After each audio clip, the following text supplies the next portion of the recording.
Hello everyone, welcome to my channel. आज की इस वीडियो में मैं आपसे बात करूंगी सरस्वती सिंधु सभ्यता के बारे में। इससे रिलेटेड मैंने बहुत ही इम्पोर्टेंट क्वेश्चंस इस वीडियो में डाले हैं जो कि आपकी सभी बोर्ड परीक्षाओं और कॉम्पिटिटिव एग्जाम के लिए हेल्पफुल हो सकती हैं। If you like my video please share and subscribe my channel. Start करते हैं आज की वीडियो कि ये सरस्वती सिंधु सभ्यता क्यों कहा गया है इसे। तो इसको इसलिए कहा गया है कि ये सभ्यता इन दोनों नदियों के किनारे ही फैली और फली है। ठीक है, तो इन सभ्यताओं को यानी कि ये जो सभ्यता है सरस्वती सिंधु घाटी की सभ्यता, ये किसके समकालीन और कौन से विश्व में किन देशों की सभ्यता थी? तो ये थी मिस्र और मेसोपोटामिया की सभ्यता की समकालीन है। तो सबसे पहले हड़प्पा पुरा स्थल, हड़प्पा एक जगह का नाम है, स्थान का नाम, जो बहुत ही प्रसिद्ध स्थल है इस सभ्यता का। तो इसकी खोज किसने की थी? तो इसकी खोज की थी 1921 ईस्वी में दयाराम साहनी ने पंजाब प्रांत में। पहले ये इंडिया का हिस्सा होता था लेकिन अब ये जगह पाकिस्तान में है। नेक्स्ट है जैसे कि मोहनजोदड़ो। तो इसकी खोज किसने की है? मोहनजोदड़ो की खोज की है राखलदास बनर्जी ने सिंध प्रांत में 1922 ईस्वी में। तो एक ईयर का अंतर है इन दोनों में। 1921 में तो हड़प्पा स्थल की खोज की गई है और 1922 ईस्वी में मोहनजोदड़ो की खोज की गई है और ये करने वाले हैं राखलदास बनर्जी। नेक्स्ट क्वेश्चन जैसे मैंने लिखा है, इस सभ्यता का विस्तार कहाँ से कहाँ तक है? ये कहाँ से कहाँ तक का मतलब है, यहाँ हम इंडिया के संदर्भ में बातें कर रहे हैं। तो ये पूर्व में आलमगीर कहाँ है? आलमगीरपुर। और पश्चिम में सुत कांगेडोर। उत्तर में मांडा, उत्तर में कहाँ है? मांडा जम्मू में। और दक्षिण में दायमाबाद महाराष्ट्र तक ये सभ्यता फैली हुई थी। तो ये उसके फैलाव के अक्षेत्र है। ठीक है, इस यहाँ एक बात और कर लेते हैं कि ये जो सभ्यता है ये विस्तार तो ये हमें पता चल गया कि पूर्व में कहाँ, पश्चिम में सुतकांगेडोर, जैसे उत्तर में मांदा। तो ये किस आकृति में, किस आकार में फैली हुई थी? तो इसका आकार था त्रिभुजाकार। किस तरह का आकार था इसका? त्रिभुजाकार, यानी किस तरह की आकृति में ये फैली हुई थी। नेक्स्ट है जैसे सरस्वती सिंधु सभ्यता के क्षेत्र भारत में कहाँ कहाँ पे हैं?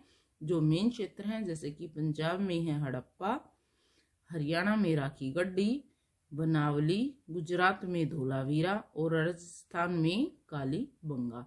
तो ये कुछ फेमस जगह है जहाँ पे ये फैली हुई मिली है।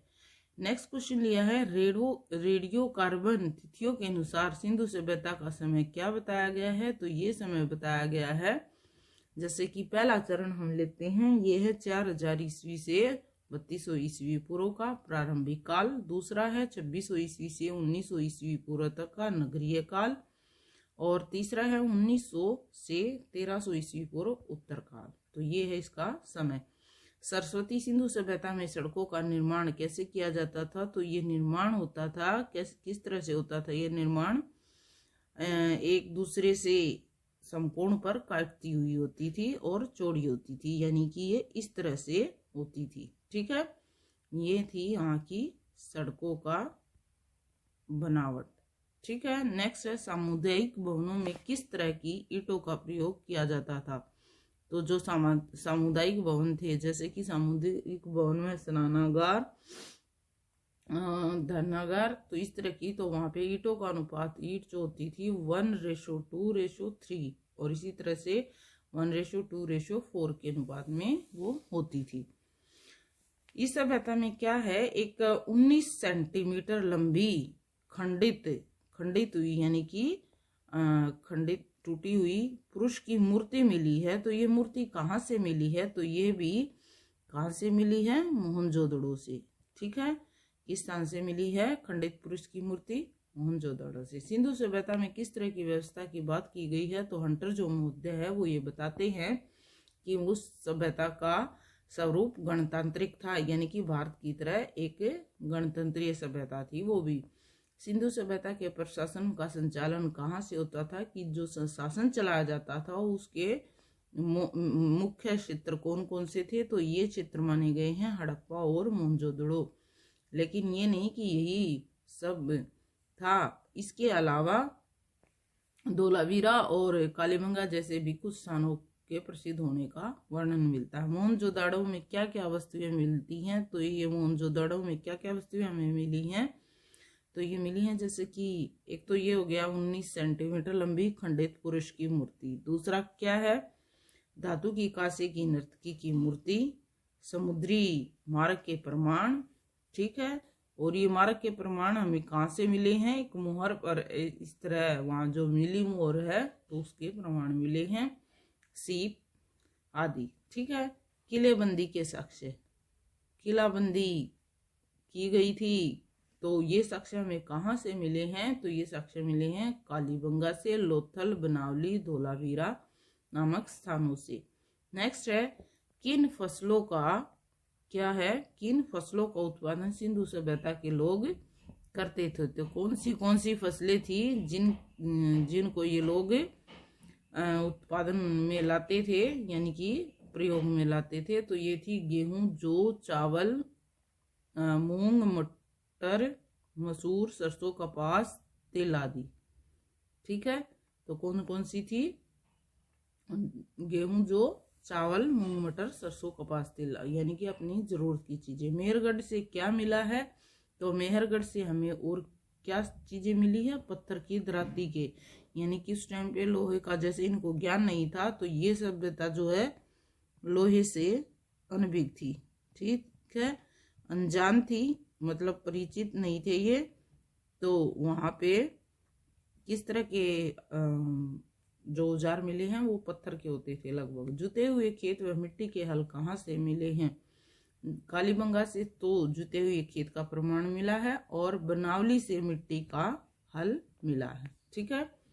सिंधु सरस्वती जो सभ्यता है उसके लोग किन जानवरों को पालते थे, तो ये कौन से जानवर होते थे जिनको ये, जैसे कि सिंधु इस घाटी में सबसे पहले आदि मानव ने कुत्ते को पालतू बनाया था, तो यहाँ के लोग और किन जानवरों को पालते हैं, तो इसमें बैल, गाय, भैंस, बकरी, कुत्ता, गधा, घोड़ा, ऊंट और सुअर को।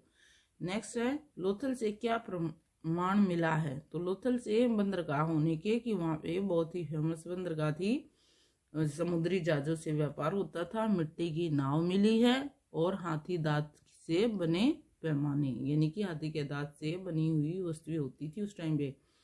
नेक्स्ट है, सिंधुवासी किसकी पूजा करते थे, तो ये लोग पशुपति शिव की, किसकी पूजा करते थे, पशुपति शिव की।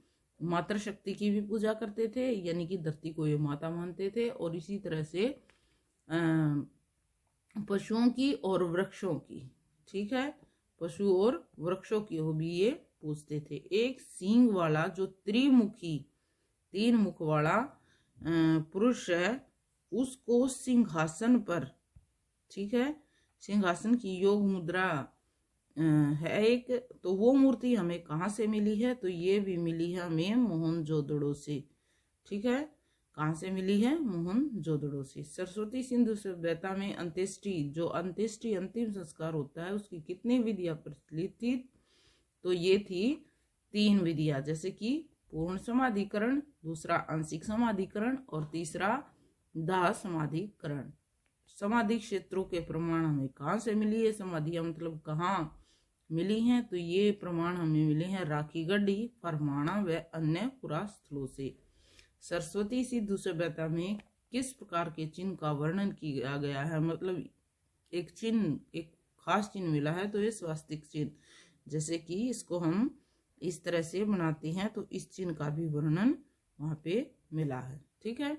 सिंधु सभ्यता के पतन के क्या कारण थे, तो ये कारण क्या रहे होंगे, जैसे कि जलवायु में परिवर्तन आ गया, प्रशासनिक स्थिरता आ गई, बाढ़, महामारी, विदेशी व्यापार में गतिरोध हो गए, यानी कि व्यापार आगे नहीं बढ़ा पाया, तो ये कारण हो सकते हैं इस सभ्यता के पतन के।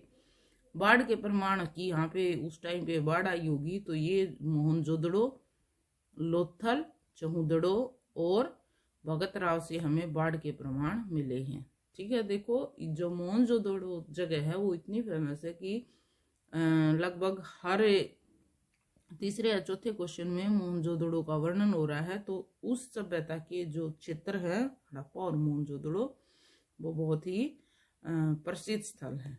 ठीक है, तो मोहनजोदड़ो में किस तरह की बीमारी फैली, तो वहां पे 42 लोगों में से 41 की मौत मलेरिया से, तो उस टाइम पे भी मलेरिया होता था, तो इसके कारण इसका नाम महामारी भी रखा गया। जैसे कि अभी भी कोरोना से गुजरे हैं लोग, तो उस टाइम ये महामारी मलेरिया थी। ठीक है, नेक्स्ट है पत्थर के बाट और तराजू के कहाँ से मिलने के साक्ष्य पाए गए, तो ये पत्थर के बाट और तराजू मिले हैं हमें लोथल में। लोथल क्या था, एक बंदरगाह था, वहां सीप मिली है, मिट्टी की नाव मिली है। किस नदी के सूख जाने से इस सभ्यता का विनाश हुआ है, तो कौन सी नदी थी जो सूख गई और ये सभ्यता खत्म हो गई, तो जैसे कि किस नदी के किनारे, सिंधु और सरस्वती। तो सरस्वती नदी के सूख जाने से हरियाणा, पंजाब, राजस्थान की बस्तियों का विनाश हो गया। सिंधु सभ्यता में किस लिपि का प्रयोग किया जाता था,